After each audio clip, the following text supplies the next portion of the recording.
I'm Josh. I'm 28, and I think I finally understand what people mean when they say, you can't choose your family. I wasn't always this bitter. Growing up, I actually thought we were a decent bunch. Not perfect, no one is, but functional enough. Mom was the classic helicopter parent, always fluttering over my sister, Lauren, who's 2 years younger than me, like she was the sun, and we were just lucky planets caught in her orbit. Dad was quieter, more practical, the kind of guy who fixed things with duct tape and left long silences at dinner unless something needed saying. And me? I was the reliable one, the easy kid, the one who never caused problems because, honestly, I didn't want to add more stress to the house.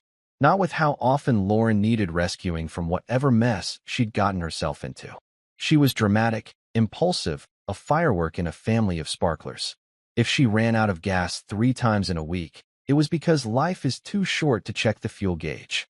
If she flunked a college class, it was the professor's fault for not being inspired enough. And every time she crashed, emotionally, financially, sometimes even literally, Mom was right there with open arms, soft words, and a checkbook. Meanwhile, I paid my own way through trade school, kept a steady job, and visited every weekend without needing anything. Which, looking back, may have been my biggest mistake. In my family, silence was taken as agreement. And reliability? That just meant you'd always be available to clean up after everyone else. Still, I tried not to resent it. I tried to love Lauren the way I thought a big brother should, from a little distance, but always with a safety net ready if she needed it. She didn't need it often, at least not from me. Mom had made sure of that. It was always her number Lauren called first. But every once in a while, I'd get the text. The Josh, I'm so screwed message. And I always showed up. Like 3 years ago, when Lauren accidentally put a down payment on a car she couldn't afford and asked if I could loan her $2,000 to avoid repossession. She cried on the phone, told me she'd pay me back by Christmas. That was 2 Christmases ago. She still hasn't paid a dime.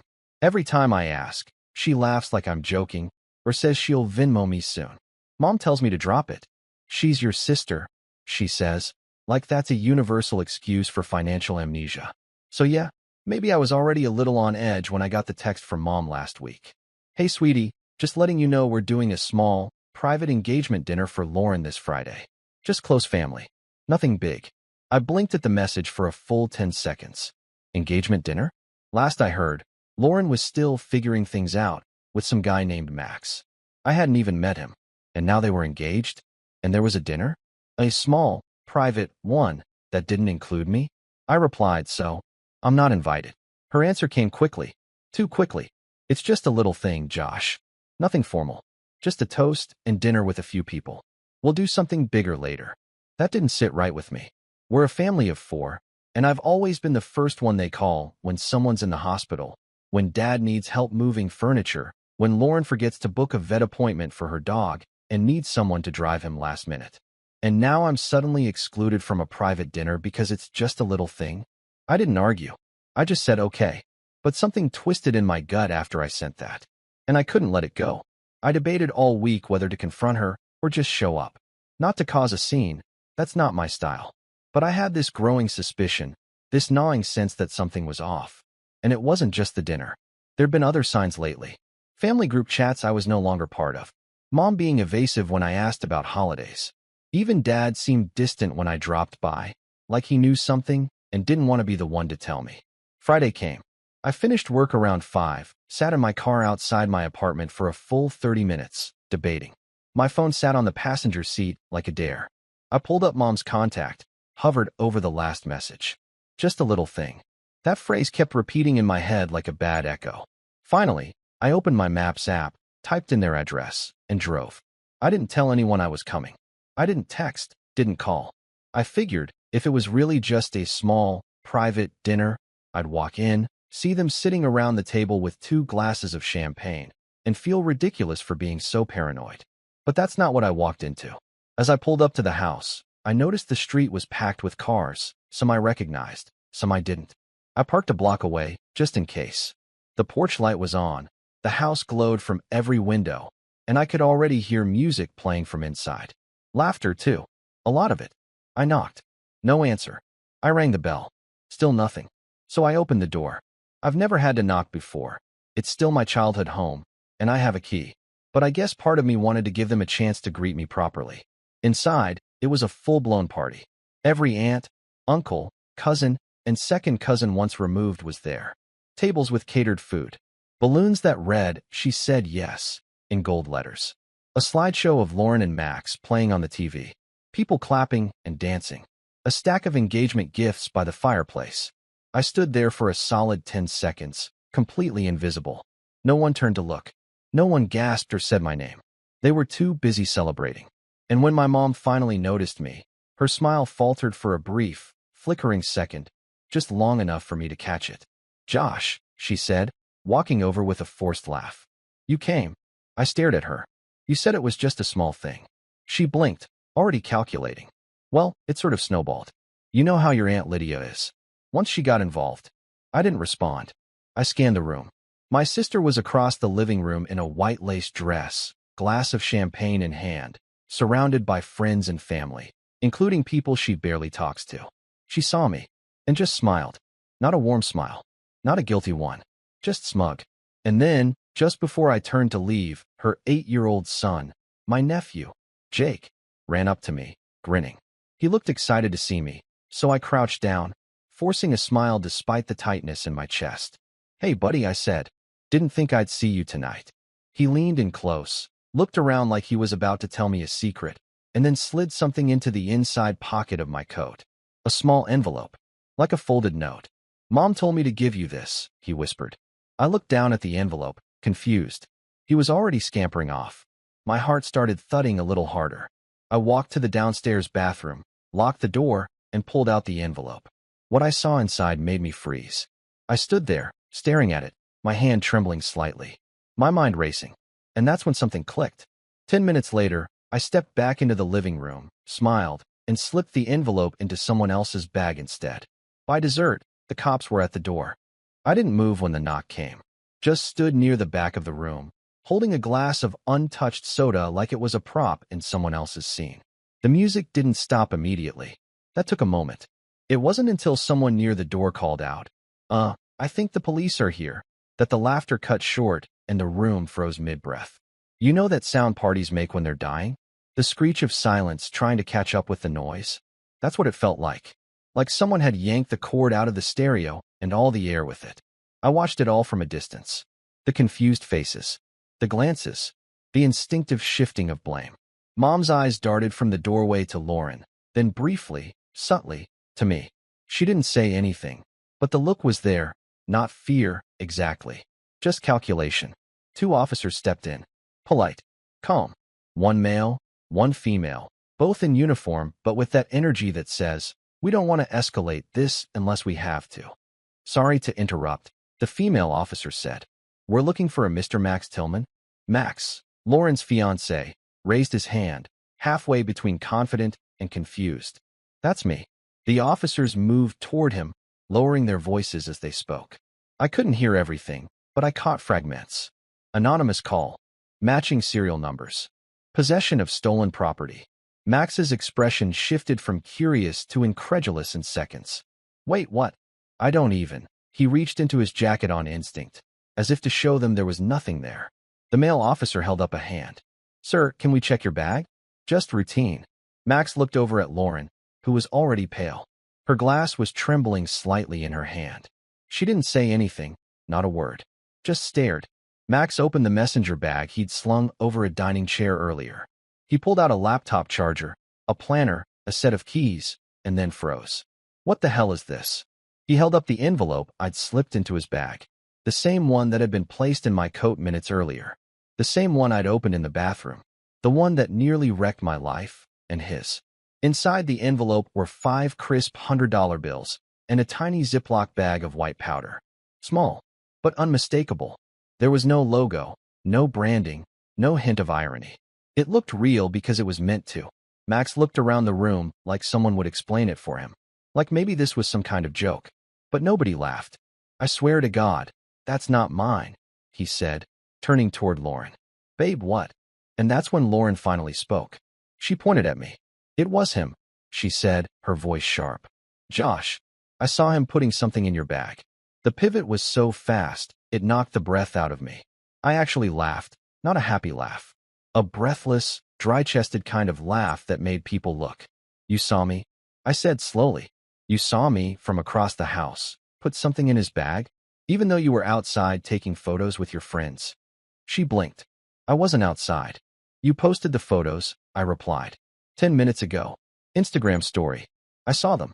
Her mouth opened, then shut again. The female officer turned to me.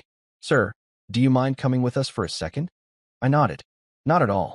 They pulled me aside to the foyer, while Max stood off to the side, still holding the envelope like it might bite him. A few guests were filming now. I could see the glint of phones raised discreetly. Mom stood like a statue behind the dessert table. Dad was nowhere in sight. Would you mind telling us how you came into contact with that envelope? The officer asked me. I looked her in the eye. Sure. My nephew gave it to me. Said his mom told him to. She scribbled something in a notepad. And you didn't know what was inside. I didn't. Not at first. But when I opened it in the bathroom, I panicked. I didn't know what to do.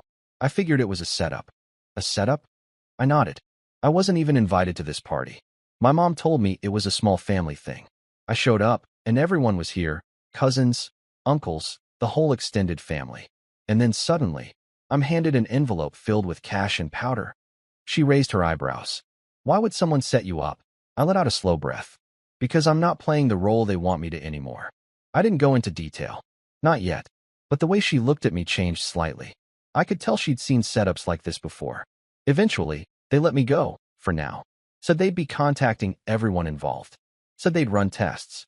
Said it was probably just powdered sugar or something stupid, but they still had to follow protocol.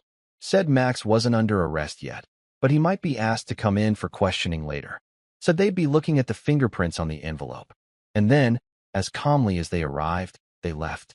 The house didn't return to normal after that. You can't just hit undo on something like that. Max sat on the porch alone. Lauren disappeared upstairs.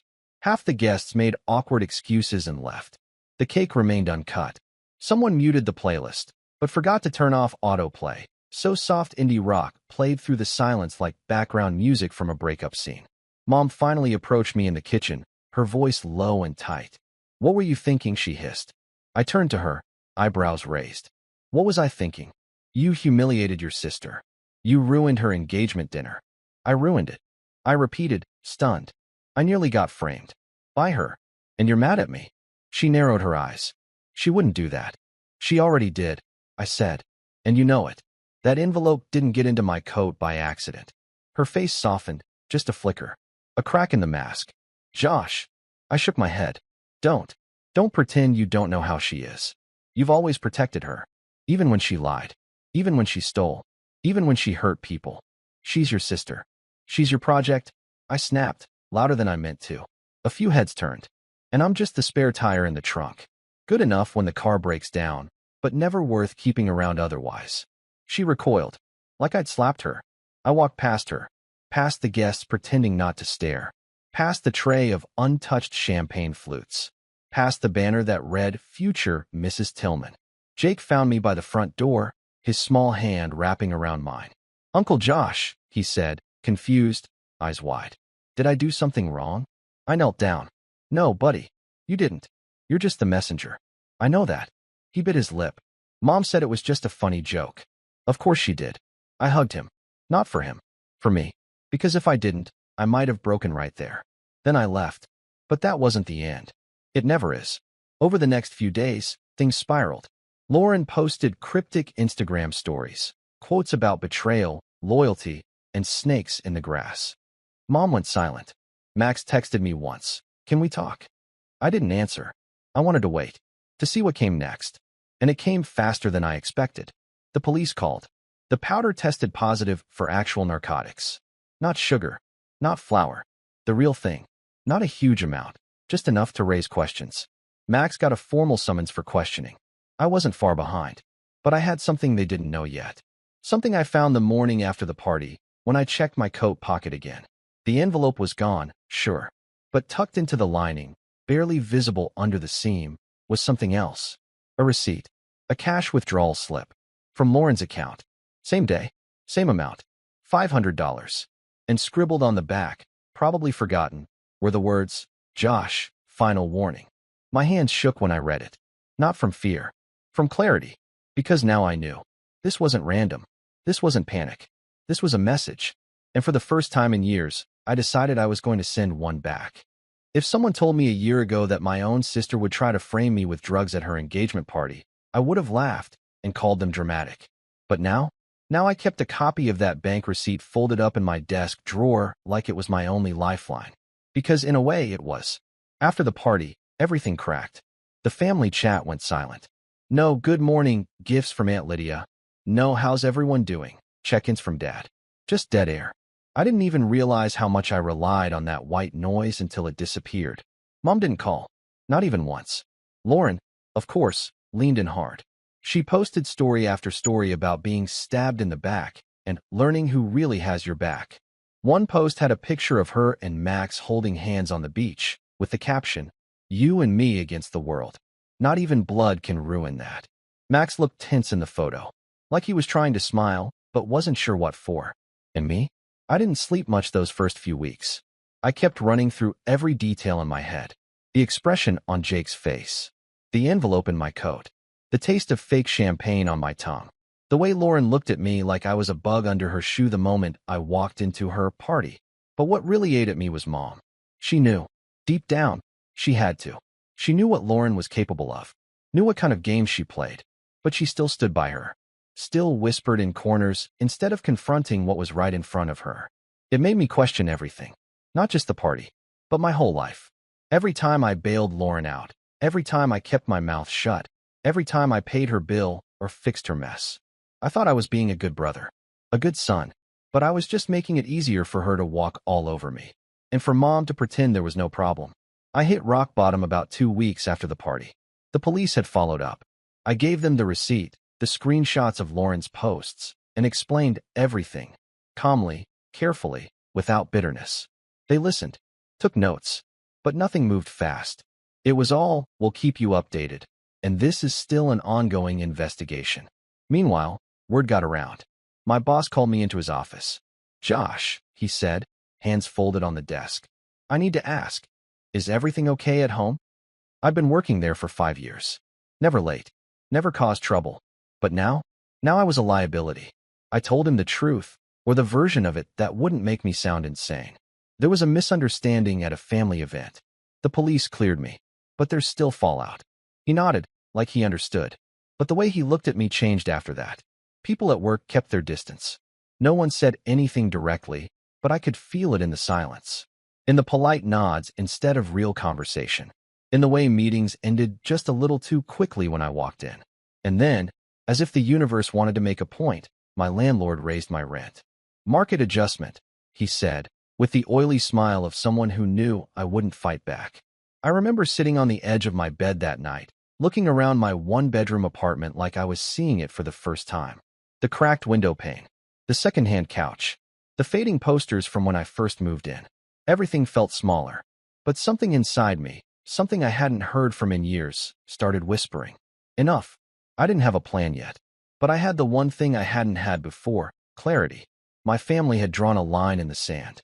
And I finally saw it for what it was. They didn't hate me. Not exactly. They just didn't value me. Not like they did Lauren. I was background. Support crew. The guy who showed up, paid the bill, kept things smooth. And when I stopped doing that, when I started asking questions, I became a threat. So I stopped playing the part. The first thing I did was change my number. It felt petty at first. But within 24 hours, the silence felt clean. No more group chats. No more vague guilt texts. Just peace. I didn't block anyone. Not yet. I wanted them to feel the absence. To wonder. The second thing I did was dig up an old dream. Years ago, before Lauren's emergencies took over my weekends, and before I became the family errand boy, I'd started a woodworking side hustle. Just simple stuff. Coffee tables, custom shelves, cutting boards. I loved it. The rhythm of it. The way a piece of raw wood could become something solid, something real. I let it fall away when life got busy. But now I had time. I cleaned out the garage of my rental. Bought some cheap tools secondhand. Started small, just a few cutting boards. Set up an Etsy shop. Took some decent photos. Priced them fair. To my surprise, they sold. Not fast. Not viral. But enough to remind me what it felt like to build something with my own hands. Something no one could take credit for but me. I reinvested the profits, bought better tools, started taking local commissions, bookshelves, custom desks. One woman asked for a bench carved with her late husband's initials. I worked on it for days, shaping every curve with care. When she came to pick it up, she cried. Not loud, just a soft, surprised kind of crying. "Thank you," she whispered. "It feels like he's here." I didn't know what to say, so I just nodded. That night, I sat in the garage, dusty, sore, and happier than I'd been in months. I wasn't rich. I wasn't famous. But I was doing something that mattered. Something mine. Meanwhile, the Lauren situation simmered. I didn't reach out, but I heard things. Max and Lauren postponed the wedding indefinitely. Rumors flew about trust issues and legal stuff.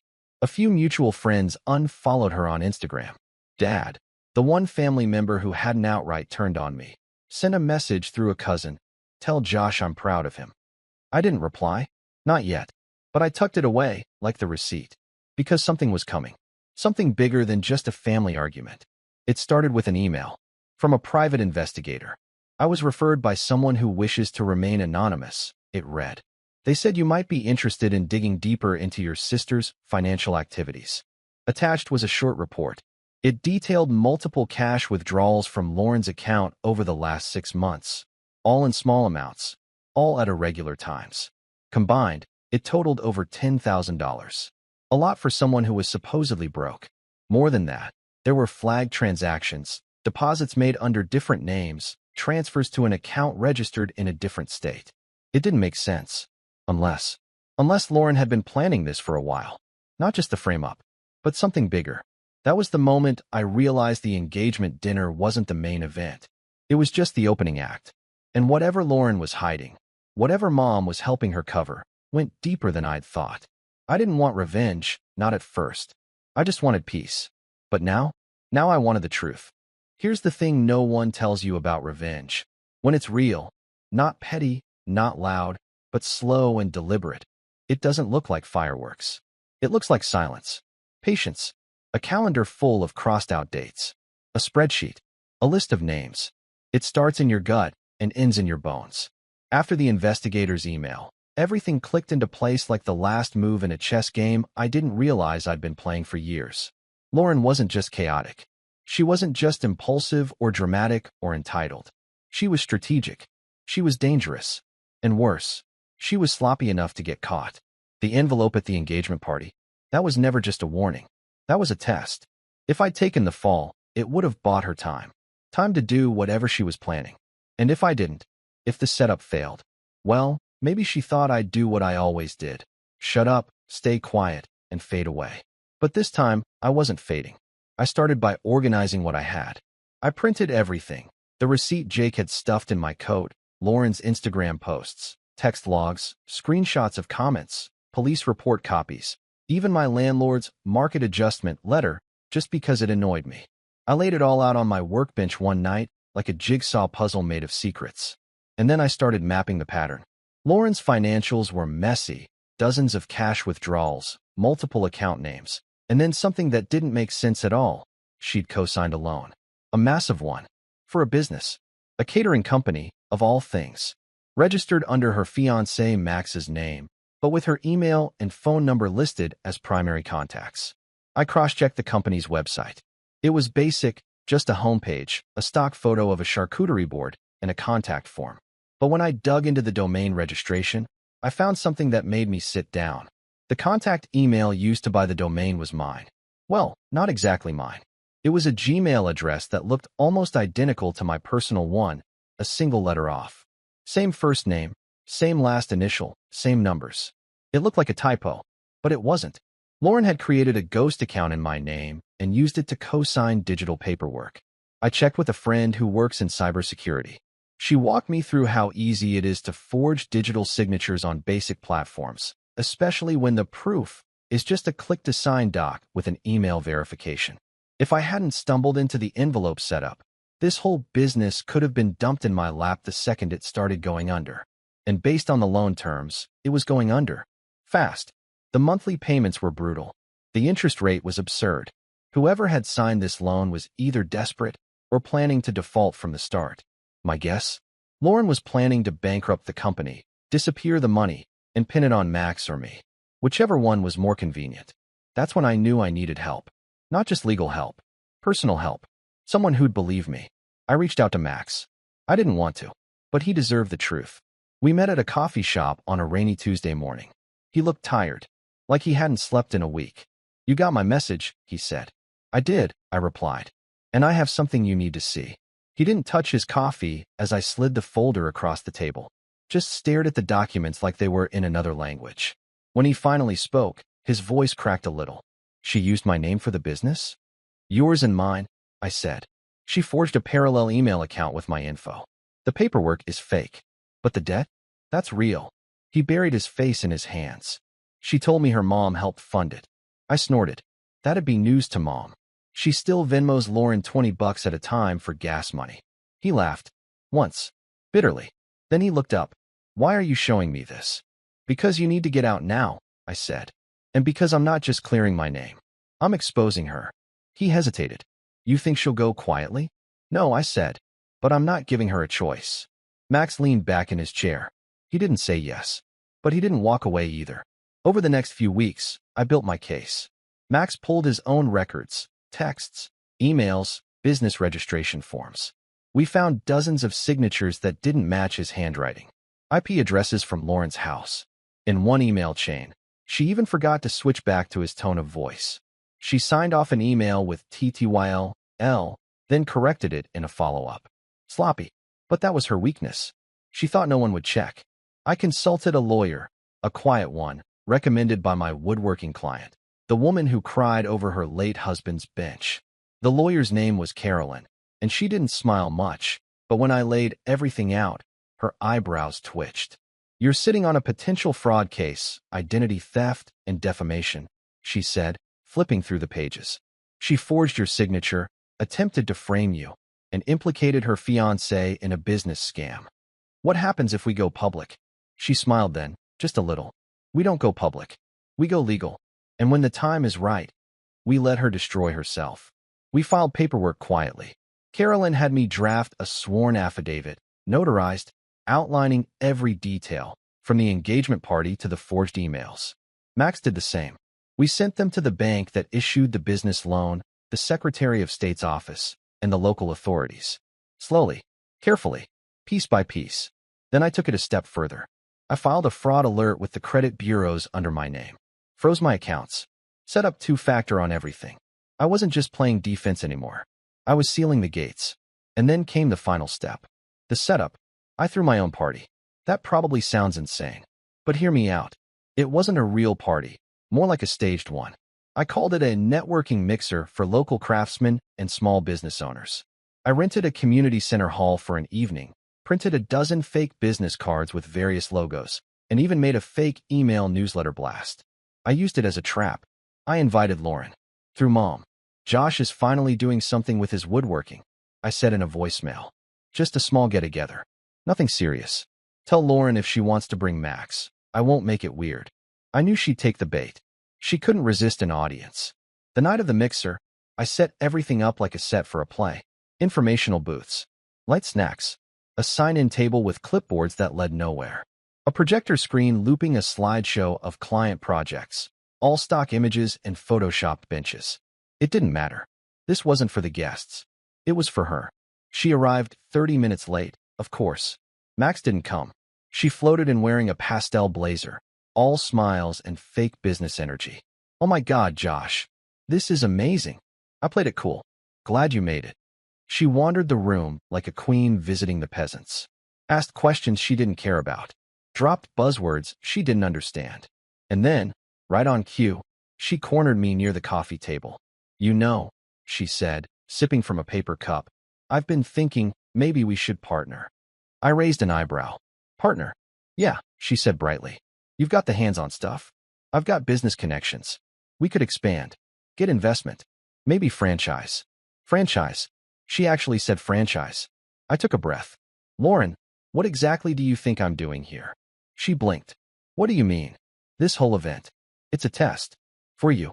Her face faltered, just for a second, then snapped back. "Okay, what are you talking about?" I handed her a folder.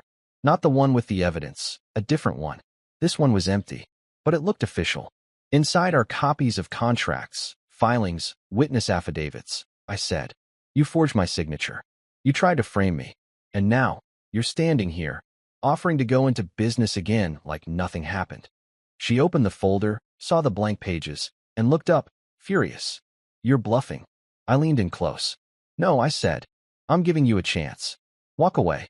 Come clean. Or I go nuclear." She threw the folder onto the table. "You wouldn't dare." I smiled. "Watch me."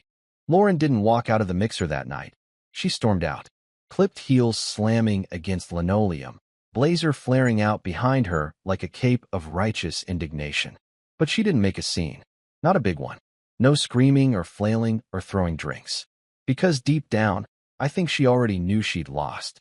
And people like Lauren don't scream when they lose. They vanish, recalibrate, and try to play victim before the dust even settles. But this time, I had fire extinguishers ready at every angle. The next morning, I followed through. Carolyn, my lawyer, filed the official complaint with the DA's office. We included everything: the forged email address that mimicked mine, the fabricated business contracts, Max's affidavit confirming she used his credentials without consent, the financial records from the PI, and, most damning, the envelope set up from the engagement dinner, tied together with Jake's statement and the fingerprint results from the police. Turns out, her prints were all over the bag of powder. Not mine, not Max's, just hers. The investigation didn't take long to escalate. Once the authorities connected Lauren's banking activity to the fraudulent catering business and saw the attempt to implicate two other people, both close relatives, it turned into a full-blown fraud case. I didn't hear from her for the first 2 weeks. Then, silence broke. I got a text from Mom. "We need to talk. Please." I didn't reply. The next came from Lauren herself. "This is spiraling out of control. Can we please fix this before it ruins all of us?" And then, the cherry on top, a desperate voice memo, barely a whisper. "I didn't mean to hurt anyone. I was trying to fix things, Josh. I needed a way out. Please don't let them take Jake away." That one broke me for a minute. Because Jake didn't deserve this. Not the scandal. Not the lawyers. Not the whispers at school. And definitely not the mother who used him like a pawn in her warped little scheme. But I wasn't the one putting her on trial. She did that herself. By the time the indictment came down, the charges were stacked: identity theft, bank fraud, defamation, attempted entrapment, and possession of an illegal substance with intent to distribute. The DA didn't go easy, especially not once they realized Lauren's plan involved weaponizing her own child. She was arrested on a Monday. No dramatic chase. No cameras. Just a quiet knock at her apartment door, early morning. Max wasn't there. He'd moved out 2 weeks prior. I later found out he'd left her a typed letter on the kitchen table. 4 lines. "I wanted to believe in us. But you made that impossible. I hope someday Jake understands why I had to leave. He deserves better. Goodbye." Mom called me that afternoon. I let it ring 5 times before I picked up. Her voice was brittle, like she'd aged a decade in a week. "Josh." I waited. "I didn't know," she said finally. "About the business. The loans. The drugs. Any of it." "I believe you," I said. "But you knew enough." Silence. She exhaled slowly. "I thought if I ignored the worst parts, they'd go away. That if I just protected her long enough, she'd grow out of it." "She didn't," I said. "And you weren't protecting her. You were enabling her." Tears. Soft ones. The kind that aren't for show anymore. Maybe for herself. Maybe for how blind she'd been. "She asked me for your social last year," she said suddenly. Said she needed it for a medical form. I didn't even think. "You gave it to her?" I didn't think she'd use it." I closed my eyes. That's how she'd set up the ghost email and digital signature. She'd filled in every blank with family trivia. The answers only a mother could give.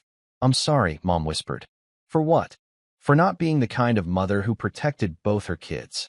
I didn't say anything for a while. Just let the silence speak. Then, "Jake needs a place to stay." The words were faint, like they were dragged out from a part of her that didn't want to exist. "What?" "They're not going to let her keep him while this is pending. And I can't take care of a child right now. Not full-time. Not with my health." I let the weight of that settle. Jake. My nephew. My favorite human on earth. The only person who ran into my arms at the engagement party, smiling like I was his whole world. Where is he now? A friend's. Temporary placement. I paused, then said, I'll take him. Mom broke then. Completely. No words. Just sobs. But it wasn't sorrow for Lauren anymore. It was relief. That someone would do what needed to be done. Jake moved in with me 2 days later. He didn't ask many questions. Just looked up at me from the passenger seat as we drove away from that unfamiliar house and said, Are we going to your place now? Yeah, I said. Can I help you build something? I smiled. You can help me build everything. The months that followed were healing in the quietest, most unexpected ways. Jake took to the workshop like he'd been waiting his whole life to hold a chisel. He learned to sand before he learned to spell mahogany. We made toy boats, custom birdhouses, even a shelf for his growing collection of books and Lego sets. And me? I kept working. My woodworking business grew. Not viral, not flashy, but honest. Word of mouth. Referrals. Clients who liked that I called back, showed up on time, and built things that lasted. The fraud case ended with Lauren taking a plea deal. She was sentenced to 18 months, with the possibility of early release after a year for good behavior. She tried to paint herself as misunderstood in court, a single mother under stress, but the evidence was too strong. Even the judge called her actions calculated and disturbingly manipulative. Jake didn't ask where she went. Not until Christmas. He was decorating a tree I'd carved from leftover pine.